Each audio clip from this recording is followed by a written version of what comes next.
Hey guys, today's restaurant is called Lynn, Saimin, and Cookie Stand. I've been wanting to go here since 2014 is when I kind of found out about it, but I never could go. The reason being is it might be hard for you to go to as well. It's open Monday through Fridays only, and they open super early, 5:30 in the morning, and they close at 3 p.m. The reason being is mostly they make their money off of breakfast items, and they're also a Okazuya. She is famous for making her cookies as well, where you can buy them in a tub or in a small batch. So I went and got their Okazuya. It's awesomely popular, obviously. It's in Po'oa. If you don't know where Po'oa is, it's kind of near Punch Bowl on the bottom. And there was a line at 8 a.m. still. And most of the things were almost sold out for the Okazuya, and it's just really popular amongst everybody in the line. Mostly were like workers, construction workers. There was like somebody like a mechanic. So very interesting. Obviously a popular following that they have, which is great. So I wanted to try different Okazuya items since I've been going to different ones all the time and trying things that I don't see really in other Okazuyas, just to show their uniqueness and not eat the same things all the time. So basically I got their saba, their shrimp tempura, which I'd like to compare with other places, the fried noodles, the chow mein. They also have chow fun and fried rice. And I got a spam musubi classic. Also got a little bag of cookies. I was really lucky because I got the saba, it was the last piece. So we'll try this out.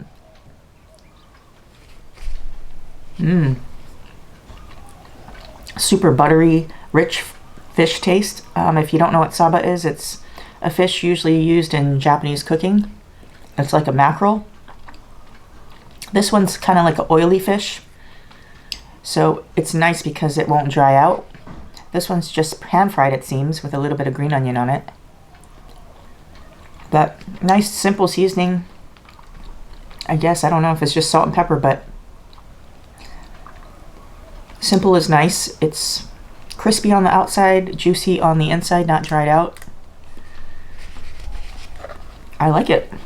It's a pretty big fillet too that they give you. Not too many bones. There are a few here and there I see, but they're pretty big bones, so you're not gonna accidentally eat one and not know it. We'll go into the noodles here. It looks like a lot of different veggies in here. I see some celery, cabbage, bean sprouts, and some shredded cabbage. Don't really see any meat in here. Usually there's a meat, but it's okay. Let's take a taste.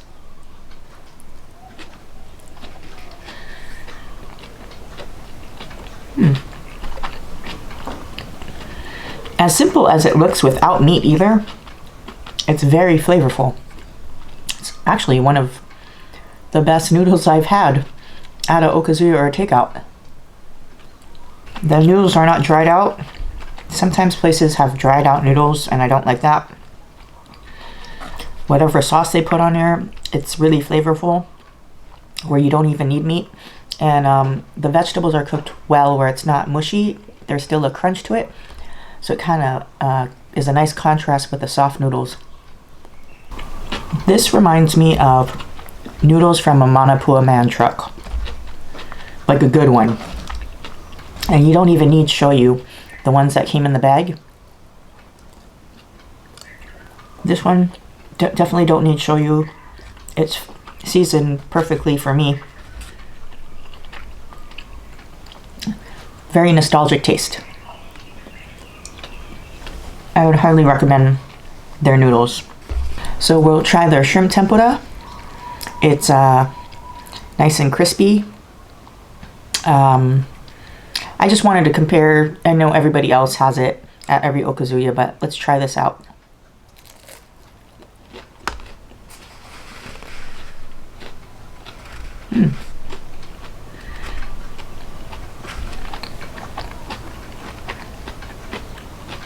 Not too much batter, and it's still crunchy, and I just don't know how they do that at an Okazuya where they have fried chicken and this shrimp tempura, and they usually always make the whole batch early in the morning, and it sits out in front of the window, and it's still crunchy like that. That's crazy, because I went at around 8. I don't know what their secret is, but it's good. It's still crunchy. It's not soggy. The batter is just right. Not too much batter, and a good amount of shrimp. Okay, next up is the classic musubi. Ste A musubi is iconic in Hawaii. And we'll take a taste of theirs. If I can get this wrapping off. There we go. So if you don't know what Ste A musubi is, you can find it everywhere in Hawaii, even at the 7-Elevens. It's a piece of Spam cut thinly. It's sauteed or fried in a teriyaki glaze sauce with a cube of rice and seaweed around it, nori. So we'll take a taste. Everybody has a different marinade, and that's what makes it different.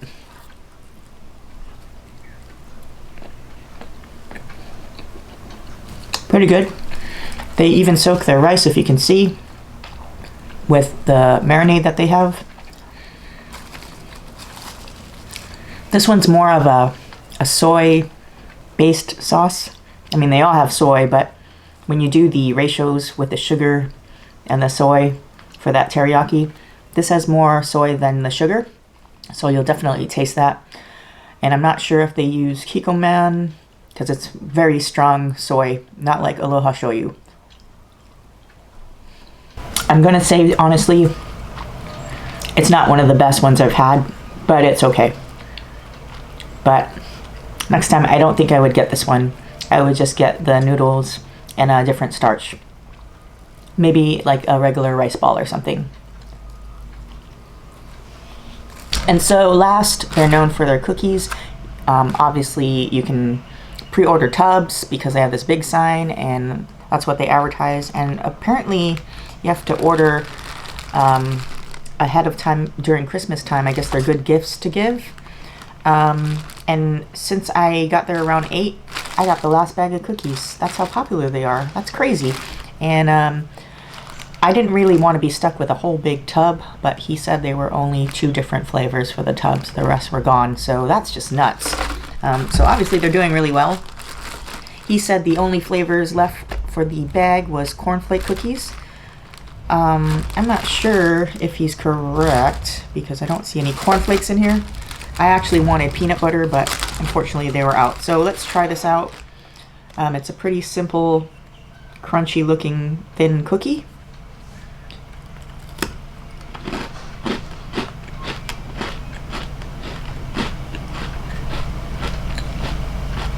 Pretty good. There's cornflakes in there, but they mash it up. It's not like the other thicker cookies where you can see it on the top. They're nice and light,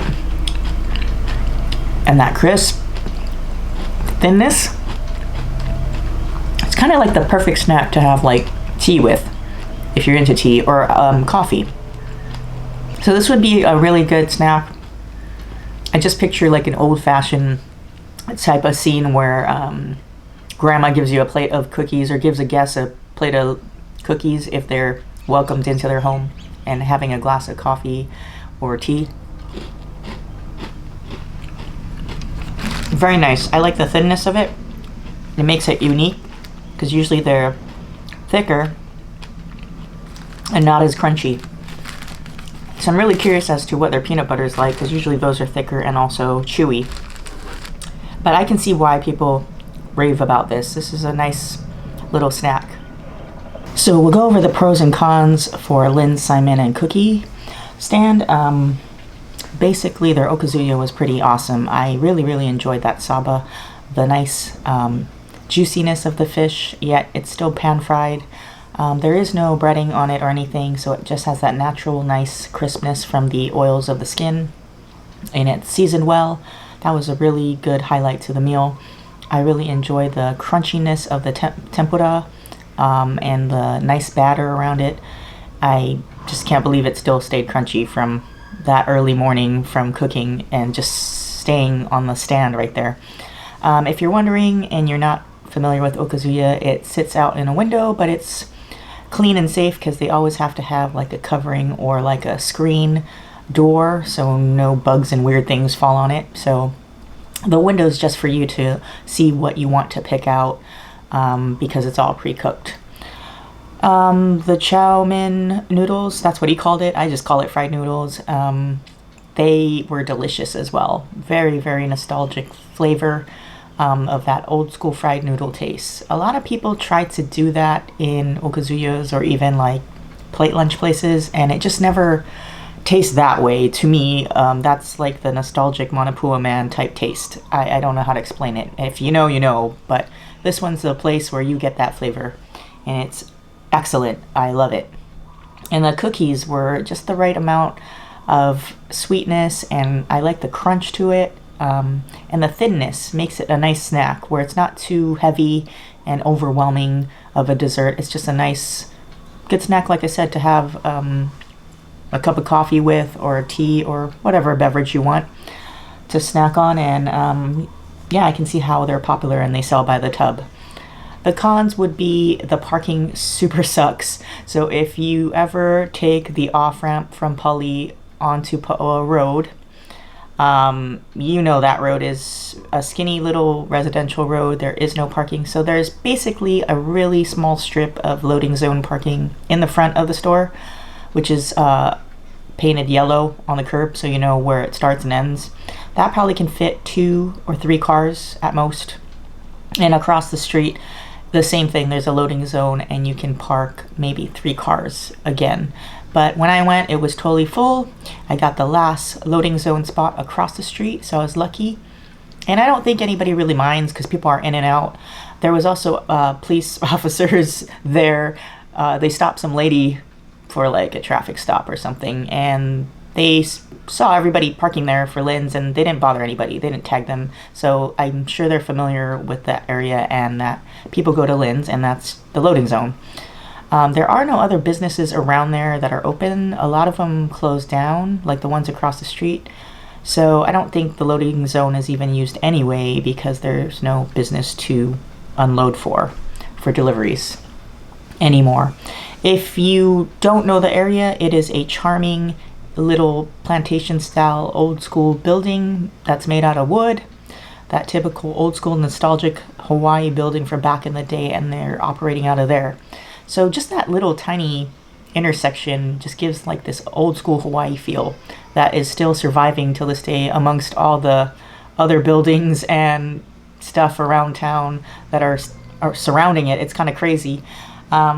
So yeah, if you want a bit of Hawaiian nostalgia and a good Okazuya, definitely check out Lynn's Saimin and Cookie Shop. Of course, the name says it all. They're all, you know, they do serve Saimin. Supposedly they're famous for it. They're also famous for their plate lunches, and they do lunch for a little bit, and they do plate lunch breakfasts. But the wait was a little too long, so people looked like they were mostly picking Okazuya, and like I said, it was almost sold out by 8 already. And that's crazy, because it's still early in the day. They used to have a little spot where you could sit and actually dine in, and that even looks old school in there as well. Stepping into that place is kind of like a time warp to like the 60s or maybe early 70s, even the 50s perhaps. But unfortunately with COVID, they totally blocked it off. You cannot dine in there because it's so tiny in there. The man who does the register and picks out your Okazuya just reminds you of this really friendly, just that old school, again, Hawaiian friendly feel. He's a sweet guy, really nice guy, and definitely great service. I'm assuming Lynn is in the back. Not sure if it's his wife or not, but she was in the back and forth cooking as well. For the rare people, there was like one person that ordered a plate of breakfast, like a hot breakfast, so she came out and gave the food, so she's back there. So definitely support. This is definitely like what you would call a mom and pop shop, and it will bring you back if you're looking for that nostalgic feel.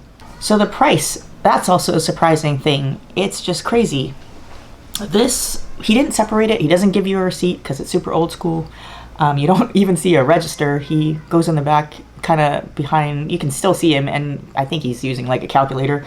But he didn't give me any receipt. There's just a whole thing It was the cookies, the 4 items in the Okazuya came out to a total of $9.50. That's just crazy to me because usually Okazuyas are already $10 plus, and then I threw in the cookies and that was only $9.50. So that's great. The price is affordable.